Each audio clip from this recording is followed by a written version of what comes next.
Alrighty then, live from Dog Lake Brewery in Fort Worth, Texas, it's time for You Can't Brew That on Television. Now here are your hosts, Father Ryan Bono and Kyle the Lucky Leprechaun LaPointe. Happy almost St. Patrick's Day, America, and welcome to an exciting St. Patrick's Irish episode of You Can't Brew That on Television. We are your hosts. I am the Reverend Ryan Bono. Father Reverend Ryan Father Bono. Reverend Ryan Father Bono. Reverend Ryan. Father. And I am Kyle, Defiant Lucky Leprechaun LaPointe. Is that enough words? That's good. Okay. That's really good. And we are here tonight, as we are every Monday, to help you bridge the gap between beer snob and frat boy. Kyle, what are we doing tonight? Well, we're going to talk about some Bluebonnet stuff. Bluebonnet. Yep, Excellent. Bluebonnet. We haven't talked about that in like a week. 2 weeks. Oh, 2 weeks. Yeah. That's right. We weren't on last week. Yeah, we weren't on last week, so we didn't talk about it. We're gonna talk about the judging aspects as well as just the event itself. And speaking of judging, we actually have a flight of Bluebonnet beers to judge right here after the show. We're excited. Yeah, we're excited about it. We've been judging Bluebonnet beers for the last 2 weekends. And Jay Ellis is here with us, and he'll be judging as well. Another member of the club to keep us honest. And what else have we got? Well, we've got an app review from the Honky. Awesome. Always look forward to the Honky's app reviews. It is Saint. How do you pronounce that word? Saint Paddy. Paddy. Paddy. We've got some of that stuff to talk about. Yeah, we're going to talk about that. And really, all things Scottish. I got you a Scottish glass. Nice. For Young's Double Chocolate Stout, and we're going to be drinking some Smittix here. Wait, how do you pronounce it? Smitchwitz. I'm glad that you bring that up, Kyle, because I do want to share with everyone the proper way to pronounce the name of this beer. And we're going to have to all ignore the Honky for this in case he chimes in. But this beer is spelled Smithwick's. Come on now. Settle down. But it is a Gaelic pronunciation, and it is pronounced Smittix. So this is an Irish Red. Irish Red, believe it or not, is not a very popular style in Ireland.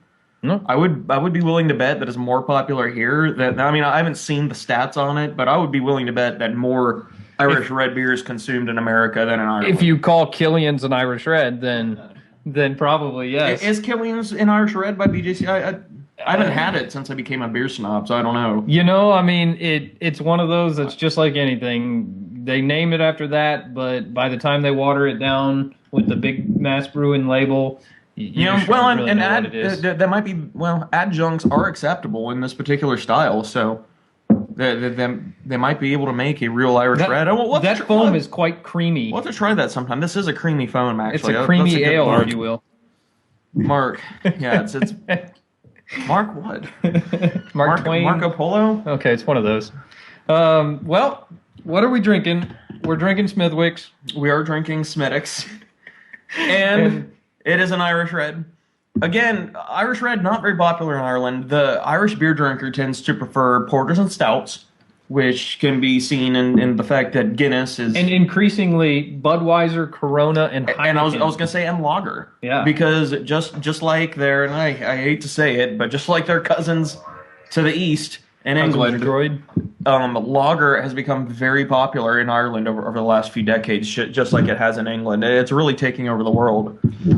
Yeah, and not just lager, right? Light American lager. So we can go ahead and go with the BJCP guideline and call it that. Even though all these styles are brewed in other countries, they're technically, in our country, they're all one style. Yep. Well, if you can brew an Austrian, and what is it, a Vienna lager in Mexico? Lager? Yeah, a semi-okay example of a Vienna lager. Yeah.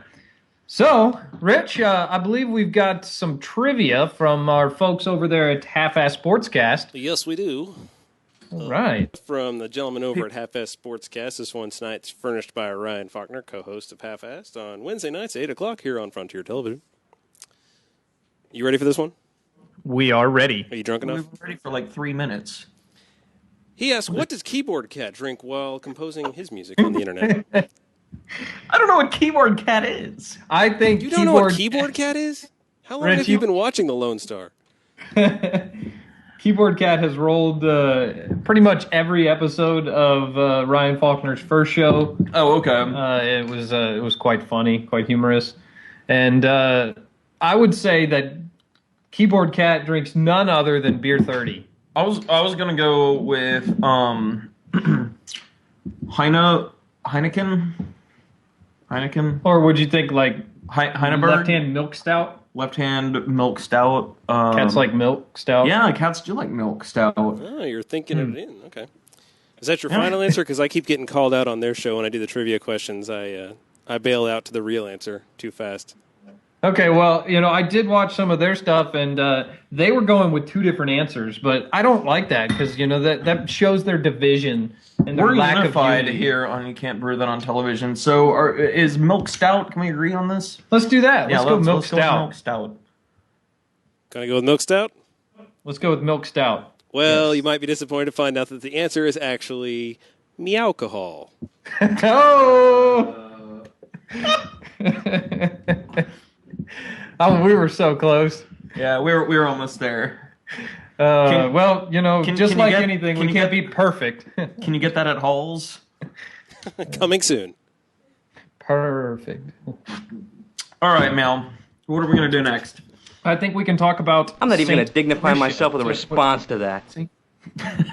Saint Patricia Day, We are going to talk a little bit about St. Patricia Day. which And- is an Irish holiday. Yeah. Which is why we're drinking out of Irish mugs.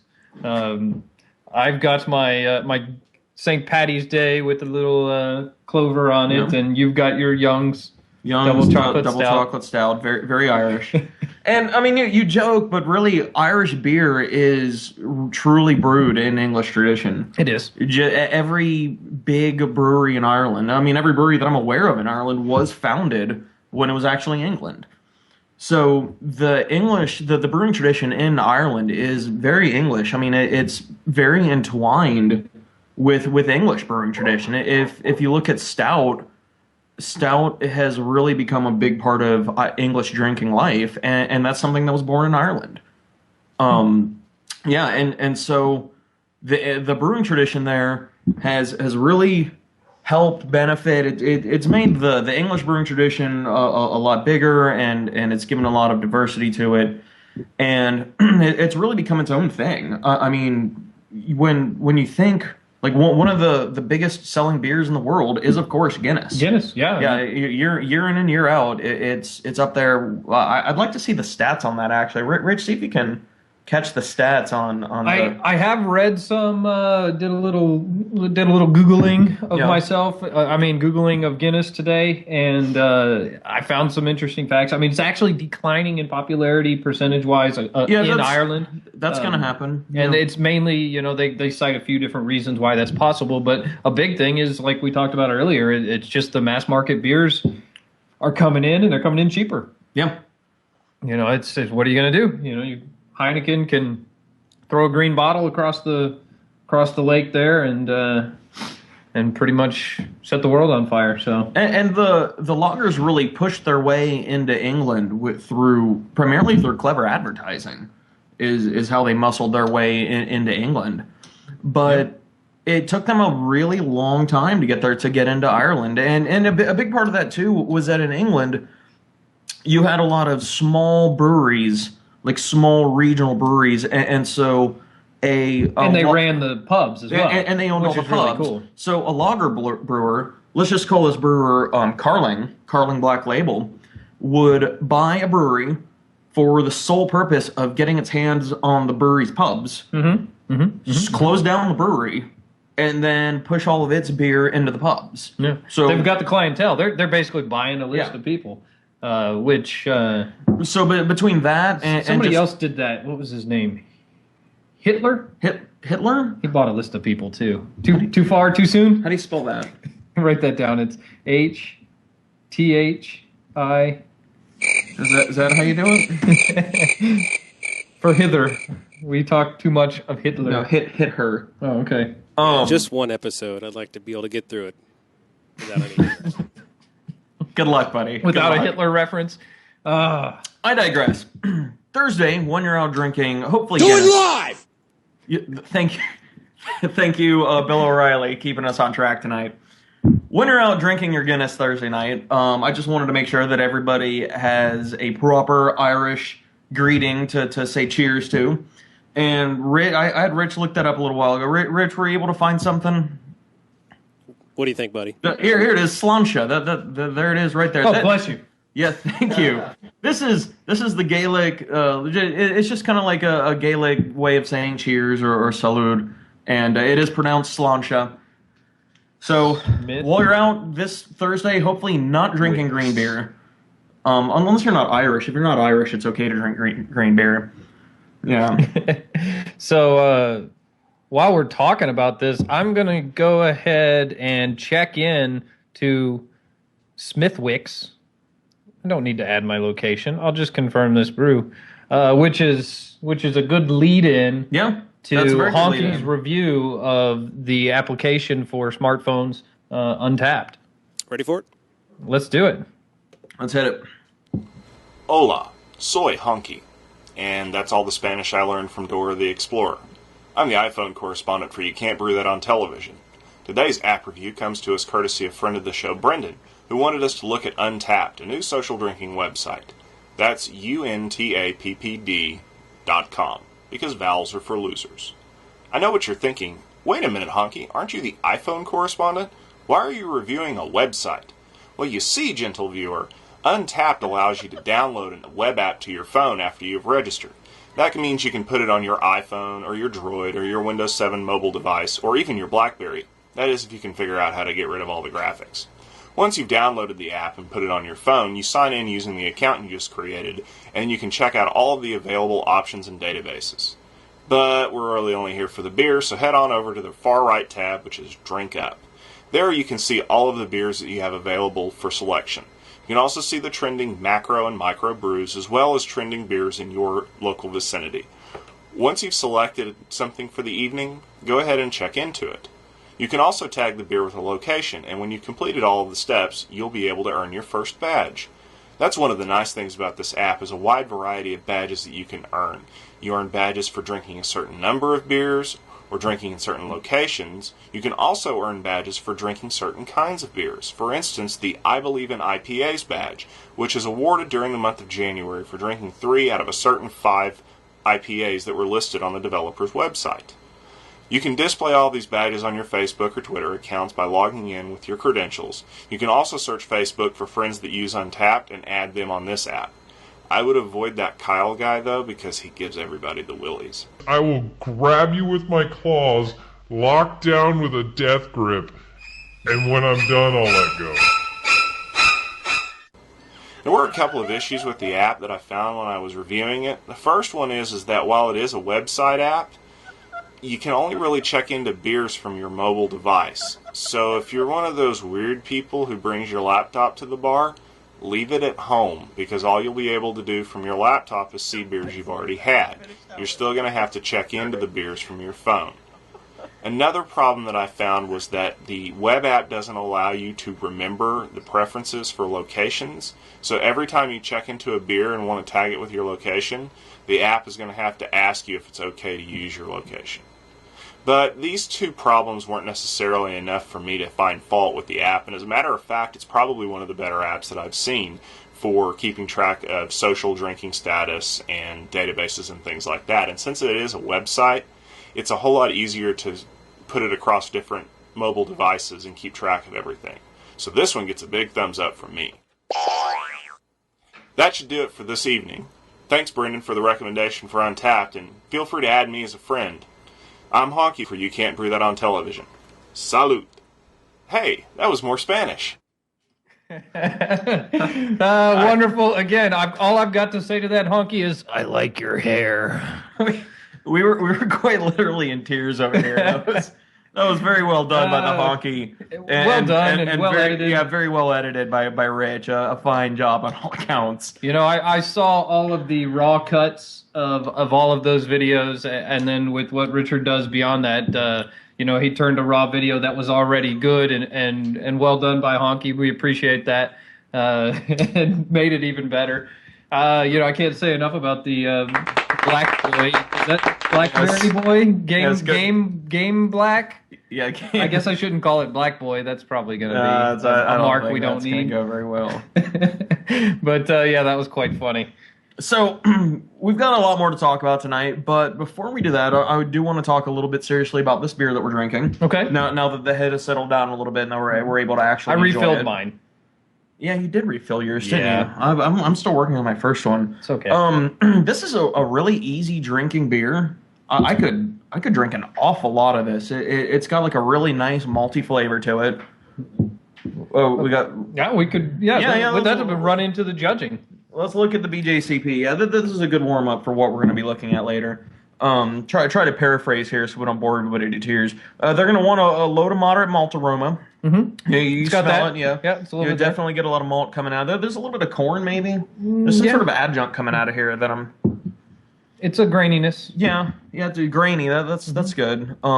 It's generally caramel-like aroma. It may have a light buttery character. Yep, it's definitely got some diacetyl. Some diacetyl is allowed in this. It's not cloying. It's not overbearing. No. Diacetyl, like butter popcorn. We've Yeah, talked about but that yeah, before. it's a fancy way to say it tastes like butter. Mm-hmm. Appearance, it wants to be amber to deep reddish in color. They certainly nail that. Nice on the head. color. Yeah, it's a very nice color. Mm-hmm. Kyle, the colorblind judge, Mm-hmm. declares that every beer has, quote, a nice color. Flavor, moderate caramel malt flavor and sweetness, definitely there. Occasionally with a buttered toast or toffee-like quality. Yeah, I'd say buttered toast in this one. And Yeah, maybe a little bit of toffee. Yeah, there's like there's a little bit of butter in this. Finishes with a light taste of roasted grain, characteristic dryness to the finish. Yeah, this is moderately dry. I mean, I think it's Yeah, and medium. yeah. It's going to be towards the low end. Yeah. I'd call it medium towards low, not low towards medium. Okay. There's a difference. Okay. Mouthfeel is medium light to medium body. Diacetyl exampple may have a slightly slick mouthfeel. Yeah, that's what it's got. That's Yeah. that's why it's a little more oily, because it's got some diacetyl in it. Yeah. But again, it's one of the few styles where it fits. This style and pretty much like a Czech Pilsner is about the only ones that diacetyl is even. Yeah, remotely I considered believe okay. that's. I think some low levels of diacetyl are permissible in barley wines. Big boy beers. But that's just because you can't really taste it because there's Yeah. so much going on in those big beers. I do want to read the overall impression. An easy drinking pint, malt focused with an initial sweetness and a roasted dryness in the finish. And that is a really good way to describe a Smithwick's Irish Red Ale. I Smithwick's is think. good for it. It's well done. Yeah. So This moving beer, on. given the style, reading the guidelines, I'd be hard pressed not to give it high 30s, low 40s. Yeah. If somebody turned this in, I mean, really, and I'm sure it's a classic example.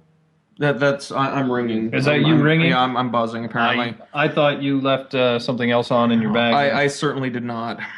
So let's talk about the Blue Bonnet judging. Blue Bonnet We've judging. done that here for the So last much 2 fun. weekends, and you kind of caught a little taste of it just now, where we were I get it. reading. That's a pun. That's not a pun. I guess it is a little bit, isn't it? I digress. You kind of caught a little taste of it just now, where we were tasting this beer with style guidelines in hand, trying to see how well a Smithwick's Red Ale, Irish Red Ale, matches up with the style guidelines. Yep. And basically, when you're doing the beer judging, we've done some classes. I took a test. Bono's going to take a test here later. In fact, I'm going to probably You're gonna do the tasting portion again. the drinking judging portion again.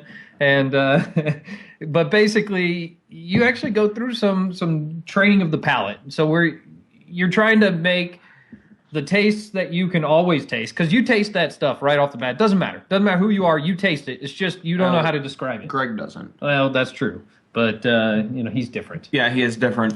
Yeah, so a big part of being able to judge beer is being able to articulate those flavors that you're getting out of a beer. Mm-hmm. And so a lot of it comes down to experience. So I've decided to wait for a while before I take my test. So I'm going to be taking the test here in September. And you'll do a lot better than me on your first try, because I actually went through and reread some of the stuff on my first test. And I took my test before we did Blue Bonnet judging last year. And just learning so much at Blue Bonnet judging with certifieds and national judges and people ranked real high. They teach you so much. And that's something that, I was wanting to talk about tonight. Judging with somebody who's an experienced judge is a great way to get introduced to this. Absolutely, and hopefully it's somebody that is willing to help you along and just sort of guide you. And most beer judges are, because most of them are. Yeah, they've all been there. There's a few different styles of judges out there. In my opinion, you've got you really got 3 levels of judges. You've got a judge who just kind of is in the middle, and they listen to what you have to say, and they say what they want to say.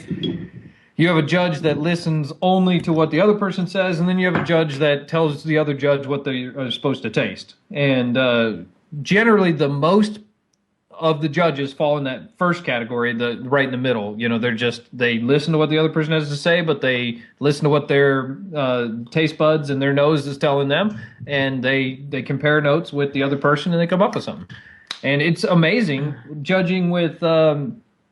I believe, what was her name? Amanda last week? Amanda, yeah. Amanda and Amanda John took to it very quickly. Very quickly. And she caught something in one of the beers. It was green apple, I believe. Yep, she caught some green apple in a beer that was hard to detect that. It was pretty tough. It was a big smoked beer. Yeah, it had and there were a lot of flavors going on in that beer. In that particular beer, it was more that it was so alcoholic that it was hard to taste much that one beyond did have that. a lot of alcohol in it. And so she was able to perceive through that. And sometimes you're thinking about other things as a judge, and then somebody says that, and you go, "Yep, that's right. That's what I got. I got green apples, and that's acetaldehyde, and that's not good. In that style, it wasn't good. It's good in 1 or 2 styles, but that one, not good. It's good in green apple beer. Green apple beer. Yeah, I tried to make that once. It was awful. Oh God, that is awful. I agree. Yeah. For it. So, when is the next round of judging for the Blue Bonnet?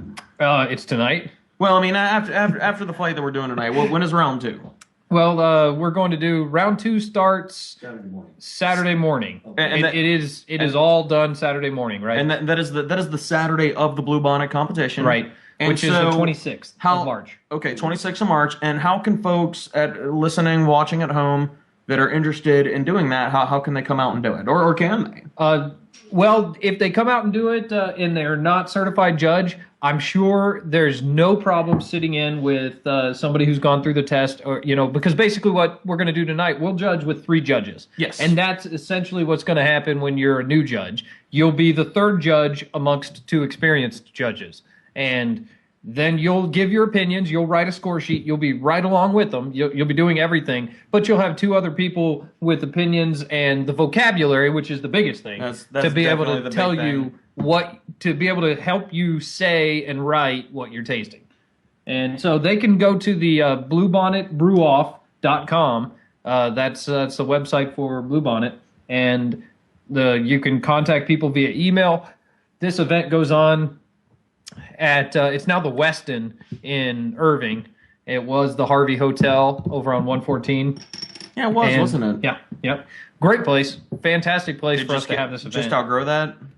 Of the Harvey? Yeah. I think it outbought that because the Westin's a real big name. They're everywhere. Yeah, it's the same hotel. It's just different name on the outside. Oh, okay. Yeah. I thought they actually moved the competition. I was like, where am I going? Yeah. So it's a great, it really is. It's a great experience to judge with somebody else. And we had Dependence Day Jen came out. Yeah, Dependence Day Jen came out. On Sunday when both Bono and I were not able to make it. So she was able to judge with somebody else. I'm not sure if she's watching tonight, but we'll definitely get her feedback and see how it was for her. She sent me probably half a dozen texts that all said some variation of the phrase, "This is awesome." That's great. And we have people, we made some phone calls and made sure she was welcome, although we didn't have to. And just said, hey, try to find her somebody who will make her feel welcome and sit down, which is basically everybody in the room. There's a couple judges out there who can be a little bit overbearing and aren't good to judge with on your first judging experience. I can think of 1 or 2. Yeah, of course you can. And that kind of a style of judging, it's difficult to judge with unless you're willing to argue. That kind of judge wants to argue with you, and that's fun too. I don't mind doing that. Yeah, I like arguing with the other judge. But judging, it's just a lot of fun. Yeah, it really is. Let's also talk a little bit about the room crawl. Oh, because I think that the room, people come out for the judging, and the judging is amazing. But the the night overwhelming- before, which is Friday night, the 25th. Yeah, the overwhelming majority of the people who are going to be coming out to Bluebonnet are going to be participating in the room crawl. And this year, it's only a one event fee, so it's $40, I believe. No, it's 30 or 35, something like that. And the entry it's fee, the entry fee buys you a tasting glass, buys you a tasting glass. and then you get free access to the hospitality suite, which I believe is open most Saturday, and it's open most Friday afternoon, and then Friday early evening, I believe it's 7 or 8 o'clock. I think it's 8 when the commercial beer tasting happens. And the commercial beer tasting, all kinds of wonderful breweries bringing their wares and showing you what they got, and they're giving you all the best of their stuff. And you got some people out there like Firestone Walker last year who brought just some amazing 13th anniversary beer that he had made. Awesome. And yeah, it was great. And you got all these people doing that. And then as soon as that's over, it's about 2 hours long, they open up a curtain and basically shuffle you to the other side of the room. And what used to happen was called a room crawl, where all the clubs had a room where they brought all their beers, and people would come to the rooms, and it got a little crazy in the hallways and going from, up the stairs and down the stairs. So people, we decided, or it was decided for us, that we would do that in the same event hall that we were doing the commercial beer tasting. So as soon as that rolls over, I believe it's 10:30 is when the room crawl starts, essentially, and that's just all the clubs and all the people bring their beers, and you get to try what other home brewers are making. And I'd like to really strongly encourage. I mean, the commercial tasting is cool. Like, don't get me wrong, but for me, the homebrew tasting is where it's really at, where the clubs bring out their stuff, because the creativity and just the diversity and the wild stuff that you're going to get out of the homebrew community, and the way that people demonstrate and make their tap setups. I mean, people go overboard. We're working on some stuff in our club, Cap and Hair, this year. So we're going to improve our setup for basically all it is making how we dispense the beer look prettier, and it's a lot of work, a lot of effort. But it helps. I mean, it's a pretty big deal. But everybody does some. It's so neat. You've got to experience it, and it is packed. So if this is something that you will probably not be able to buy event tickets that night, you will need to go on the website. I would say immediately or within the next week and purchase your tickets. And I think they're still available. But last year there was close to 1,000 people. I mean, it's just packed. And when you compare it to like a GABF, which is the Great American Beer Festival, the biggest beer thing there is, and there's 39. I'd say there was like 59,000 people over the course of the entire event, which is like 5 days long. It's a lot of beer drinkers. So you talk about that in comparison to a one night deal that's got 1,000 people. That's pretty good. That's a lot of people. Yeah, I mean and it just really goes to show just how serious this homebrew competition is. When we say largest single site homebrew competition in the world, that only really carries so much leverage, but you go and you see these hundreds of people just all packed into one room tasting homebrew. And every year we got to have a bigger meeting hall to host everything in, and next year it's a bigger one. Next year it's bigger. It's just great. It really is. So, moving along, I can't wait to get to this judging. So, what did we learn tonight? Well, we learned how to pronounce Schmeitwix. Schmeitwix. Yeah, Schmeitwix. Right. And we also learned how to pronounce cheers in Gaelic. We did. And that's a Gaelic way of saying cheers, by the way, not a gay way of saying cheers, as Stubby suggested. We learned that Ryan Faulkner, as always, is quite cheeky. And gives us a me-alcohol answer. He is definitely a cheeky monkey. And then we also learned that Bono and Kyle are borderline obsessed with judging. Yeah, we are. And we have learned a good that time with it. Honky and Rich need to get a comedy show. Yeah, and that Honky is afraid to talk to me and befriend me on sites. But I like you, Honky. Wow. All right, so from all of us here at Dogleg Brewery, we'd like to thank you for tuning in tonight. And please remember that we are not professionals. So please try this at home.